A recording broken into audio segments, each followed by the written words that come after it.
ছোট লোকের বাচ্চা, তোকে আমি এখানে ডেকেছি মাছ দেখার জন্য। তুই এসে এখানে মাছগুলা ফ্লোরের মধ্যে ঢেলে দিলি। আমার এই ফ্লোরটা তুই নোংরা করলি কেন? হ্যাঁ, কেন তুই নোংরা করলি সেটা বল আমাকে। এই জানের বাচ্চা চাই না, হ্যাঁ? জীবনে কখনো এত সুন্দর বাড়ি দেখছস? আর আইসাই ফুট করে ফ্লোরে মাছ ফেলাই দিলি। একটুকে আমি এখান থেকে পরিষ্কার করে গেছি, আর তুই কি করলি? আইসা এখানে মাছটা দিবি। এইগুলো পরিষ্কার করতে কষ্ট লাগে না? কিছুক্ষণ আগে আমি এখানে পরিষ্কার করে গেছি, আর তুই এখানে ময়লা বানাই দিলি। খালাম্মা, চাচি কি দেখতেছেন? ওরে একটা না আর কয়েকটা লাগাই দেন। মনটা তো চাচ্ছে ওরে জুতা পিটা করে এই বাড়ি থেকে বের করি। এই তুই ওকে ঘাটটা ধরে বাড়ি থেকে বের করে দে। ঠিক আছে খালাম্মা। কি ব্যাপার, তোমরা এই ছেলেটারে অপমান করছো কেন? কি হয়েছে? কি হয়েছে তুমি বুঝতে পারতেছো না? এই দেখো ফ্লোরটার মধ্যে মাছগুলো ঢেলে ফ্লোরটা একদম নোংরা করে ফেলেছে। আসতে গন্ধে এখানে দাঁড়ানো যাচ্ছে না। হ্যাঁ খালুজান, কোন এখন এই ফ্লোর কিরা পরিষ্কার করবো? একটু আগে আমি পরিষ্কার করে গেছি, আর এই মাছের গন্ধ। খালাম্মা আমারে মাছ কাটতে দেয় না, আর আমি এখন মাছের গন্ধ পরিষ্কার করবো? কোন আপনি? কি হয়েছে মা? বাড়িতে ডাকাত পড়ছে, এত চিল্লাইতেছো কেন? আরে বাড়িতে ডাকাত পড়বে কেন? বাড়িতে তার থেকেও বেশি কিছু হয়েছে। এই দেখ, এই যে জাইলে এইখানে মাছগুলা ঢেলে কি অবস্থা করেছে। অথই বোন আমার, তুই এই বাড়িতে থাকোস?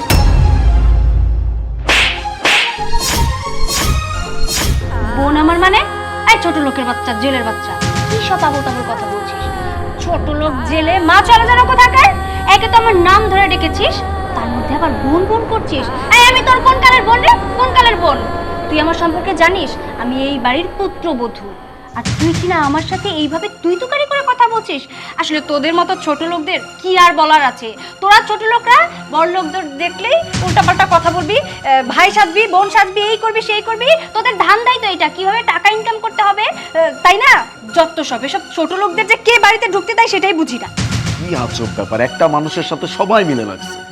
হইছে তো নাকি? আচ্ছা যাই হোক, মাছগুলো এখানে ফেলছো, এগুলো তো আর উঠাই নিয়ে যাওয়া যাবে না। এক কাজ করো, দাম বলো, আমি দাম দিয়ে দিচ্ছি।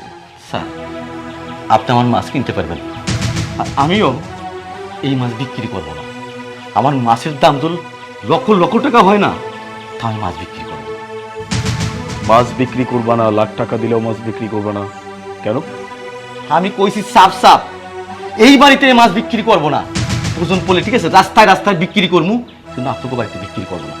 আজব ব্যাপার, আমি তো এটাই বুঝতে পারতেছি না সমস্যাটা কোথায়। মাছ বিক্রি করবা না কেন? কি সমস্যা জানতে চান? অনেক কথা, আপনি বুঝবেন না। আমরা তো বড় লোক, বড় লোকটা তো গরিব করে দুঃখ বোঝে না। এই যে আপনি পাশে দেখতেছেন না, এই মেয়েটা আর কেউ না, এই সাইলের বোন। সেই ছোট্টবেলা বাপ মা মরে গেছে, মরে যাওয়ার আগে আমার মাটা কইছিল, এক বাবা অতরে তোর কাছে থুয়ে গেলাম, তুই তো সন্তানের মতো মানুষ করিস, আরে মানুষ তো মানুষ বানাইস। আমি অনেক কষ্ট করছি, এই মাছ বিক্রি কইরা অনেক টাকা ইনকাম করছি। কখনো নিজের পেটে কোনো কিছু দেই নেই, কখনো ভালো একটা পোশাক পরি নেই। আমার বোনটা কখনো শাক সবজিতে ভাত খাইতো না, সবসময় বলতো ভাইয়া মাছ খাবো, মাংস খাবো। যখন যেটা চাইছে সেইটাই দিছি। মানুষের তো মানুষ করছি, শিক্ষিত বানাইছি। কিন্তু সে শিক্ষা অর্জন করলে কি হইব? পারিবারিক শিক্ষা আমার বোনটা পায় নাই। শেষ পর্যন্ত আমার মুখে চুন কালি মাখাইয়া ওই চলে গেছে, পাইনি। অনেক জায়গায় খুঁজছি, শেষ পর্যন্ত যখন এই বাড়িতে আসলাম, মাছ বিক্রি করতে আসা ম্যাডামের লাত্তি খাইলাম। এরপরে বন্ডারে দেখলাম, বন্ডারে দেখার পর আমার মনটা চাইছিল সরাই আদর করি। সেই ছোট্টবেলা থেকে বুকুরি করে শোয়া রেখে ঘুম পাড়াইতাম, আদর করতাম। দেখছি না, আমি আর মেনে নিতে পারি নাই। আমার মনটা চাইছিল আমার বোনটার একটু জোরে আদর করি, কিন্তু আমি আদর করতে পারলাম না। আমার বোনটা আমার আদর করছে, আমাকে শ্রেষ্ঠ পুরস্কার দিছে। আমি সারা জীবন কষ্ট জানলে করছি, আমাকে শ্রেষ্ঠ পুরস্কার দিছে।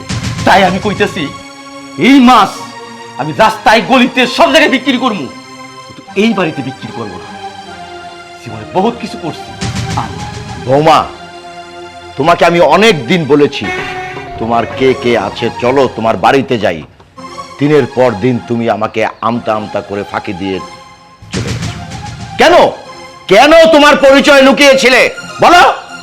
খালাম্মা, আমি না আগেই সন্দেহ করছিলাম এই যে ভাবি যান এই বাড়িতে বউ হয়ে আসার পর কোনোদিনও দেখি না তার বাপ মার লোকের কথা কইতে, শুধু শুনতাম তার বাপ মানে কি দেশে বাইরে থেকে, কই থাকে। আজকে তো বুঝলাম।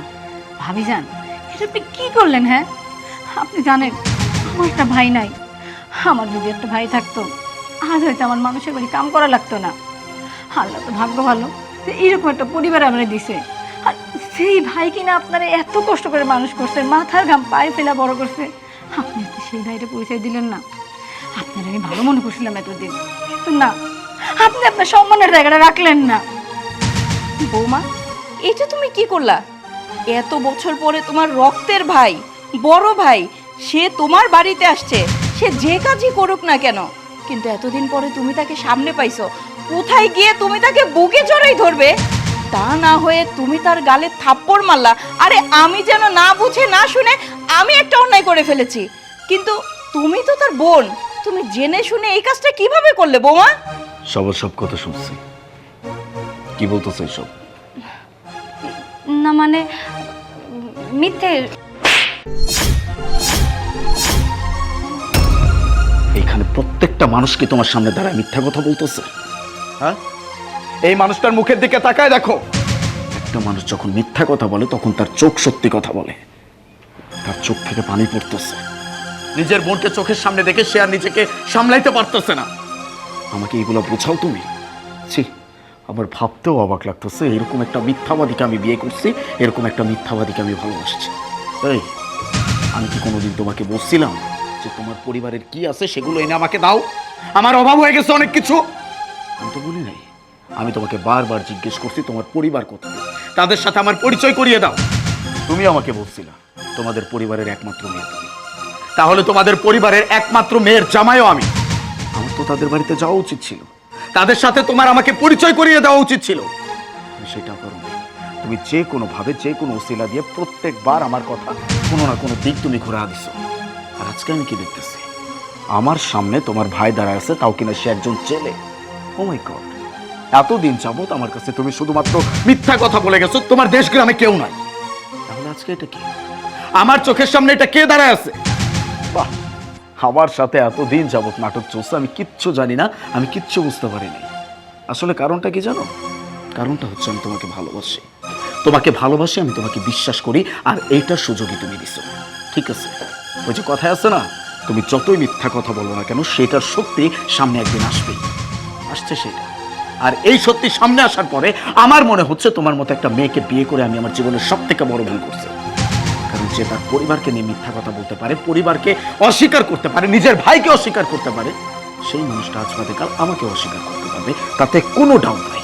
অতএব এরকম একটা মানুষের সাথে আমি থাকতে পারবো না, তোমার সাথে আমি সংসার করব না।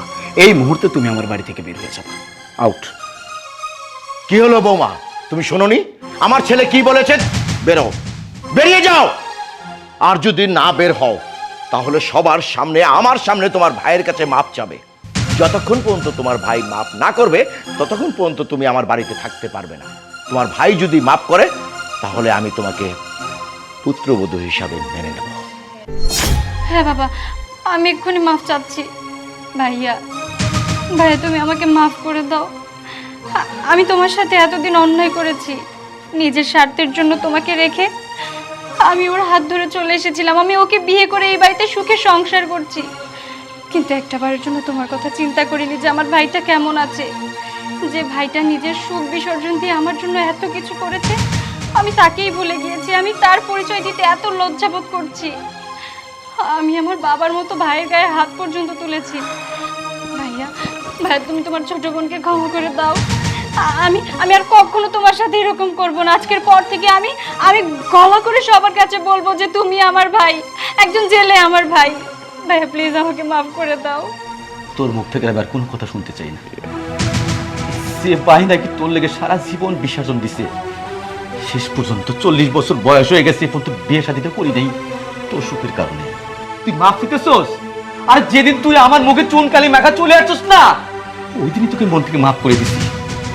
মাফ চাইতে বল, কিন্তু একটা কথা সাফ সাফ শুনে রাখ, তুই আমার বোন না। তুই যদি বোন হতি আমাকে তুই পরিচয় দিতি। আর যে বোন নাকি ভাইকে পরিচয় দেয় না, তার সাথে কোনো রক্তের সম্পর্ক থাকতে পারে না। আমি আল্লাহর কাছে মন থেকে দোয়া করি তুই সুখে থাক, শান্তিতে থাক, আমি ভাই হিসেবে তোরে কয়ে গেলাম আমি আর কোনদিন এই বাড়িতে আসবো না।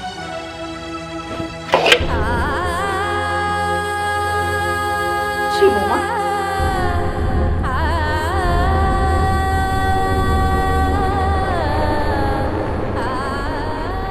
আজকে তোমাকে আমি সাফ সাফ একটা কথা বলে দিই, ওই মানুষটাকে আমার বাড়িতে নিয়ে আসতে হবে না, কিন্তু সেই মানুষটা যেদিন তোমাকে তোমার পরিচয় দিবে আমি সেদিনই তোমাকে মেনে নিই। তার আগে তুমি আমার বউ হিসেবে কোনোদিন স্বীকৃতি পাবো না, কথাটা মাথায় রেখো।